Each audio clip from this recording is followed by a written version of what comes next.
A mí me toca. Una cosa. Adelante. Gracias.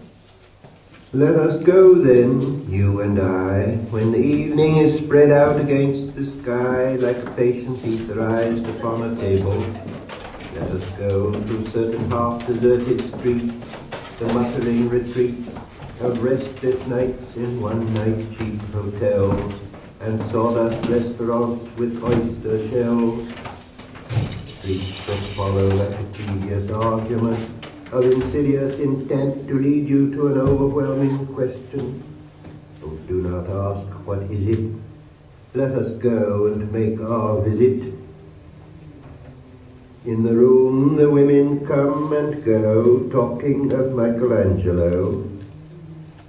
The yellow fog that rubs its back upon the window panes, the yellow smoke that rubs its muzzle on the window panes, licked its dung into the corners of the evening, lingered upon the pools that stand in drains, let fall upon its back the soot that pours from chimneys, slipped by the terrace, made a sudden leap, and seeing that it was a soft October night, curled once about the house and fell asleep. And indeed there will be time for the yellow smoke that slides along the street, rubbing its back upon the window panes. There will be time to prepare a face to meet the faces that you meet. There will be time to murder and create, and time for all the works and days of hands that lift and drop a question on your plate. Time for you and time for me, and time yet for 100 indecisions, and for 100 visions and revisions, before the taking of a toast and tea. In the room the women come and go, talking of Michelangelo. And indeed there will be time to wonder, do I dare, and do I dare? Time to turn back and descend the stair with a bald spot in the middle of my hair. They will say, how his hair is growing thin. My morning coat, my collar mounting firmly to the chin, my necktie rich and modest, but asserted by a simple pin. They will say, but how his arms and legs are thin. Do I dare disturb the universe? In a minute there is time for decisions and revisions, which a minute will reverse. For I have known them all already, known them all, have known the evenings, mornings, afternoons. I have measured out my life with coffee spoons. I know the voices dying with a dying fall beneath the music from a farther room. So how should I presume? And I have known the eyes already, known them all, the eyes that fix you in a formulated phrase. And when I am formulated, sprawling on a pin, when I am pinned and wriggling on the wall, then how should I begin to spit out all the butt ends of my days and ways? And how should I presume? And I have known the arms already, known them all, arms that are braceleted and white and bare, but in the lamplight down with light brown hair. Is it perfume from a dress that makes me so digress? Arms that lie along a table, or wrap about a shawl. And should I then presume? And how should I begin?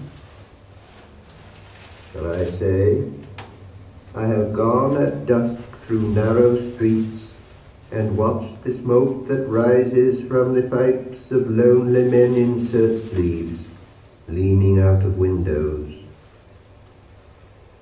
I should have been a pair of ragged claws scuttling across the floors of silent seas. And the afternoon, the evening, sleeps so peacefully, moved by long fingers, asleep, tired, or it malingers, stretched on the floor here beside you and me. Should I, after tea and cakes and ices, have the strength to force the moment to its prices? But though I have wept and fasted, wept and prayed, though I have seen my head grown slightly bald, brought in upon a platter, I am no prophet, and here's no great matter.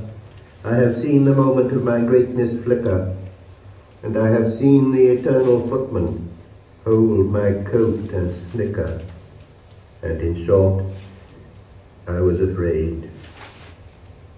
And would it have been worth it after all?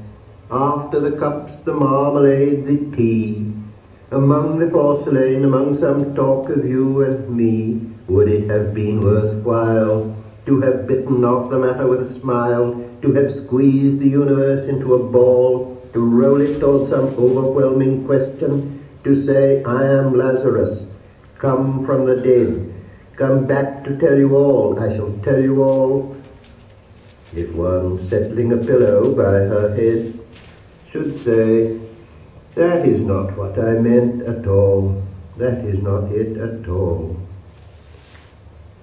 And would it have been worth it after all? Would it have been worthwhile after the sunsets and the dooryards and the sprinkled streets, after the novels, after the teacups, after the skirts that trail along the floor, and this and so much more? It is impossible to say just what I mean, but as if a magic lantern threw the nerves in patterns on a screen.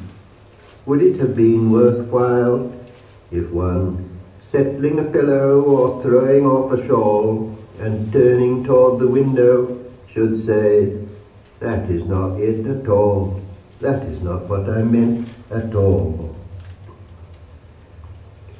No, I am not Prince Hamlet, nor was meant to be. Am an attendant lord, one that will do to swell a progress, start a scene or two, advise the prince. No doubt an easy tool, deferential, glad to be of use, politic, cautious and particular, full of high sentence but a bit obtuse, at times indeed, almost ridiculous, almost at times the fool. I grow old, I grow old, I shall wear the bottoms of my trousers rolled. Shall I part my hair behind? Do I dare to eat a peach? I shall wear white flannel trousers and walk upon the beach. I have heard the mermaids singing each to each. I do not think that they will sing to me. I have seen them riding seaward on the waves, combing the white hair of the waves blown back when the wind blows the water white and black. We have lingered in the chambers of the sea, by sea-girls wreathed with seaweed red and brown, till human voices wake us and we drown.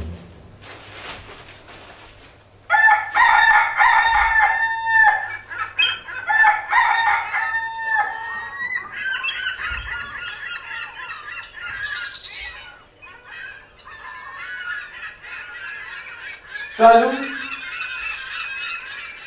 Yo también quiero brindar.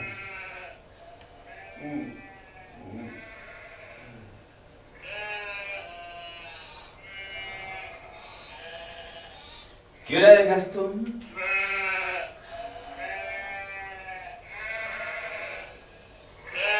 Unas 3. Las 3. Tardísimo. Alvísimo. ¡No! Me toca a mí.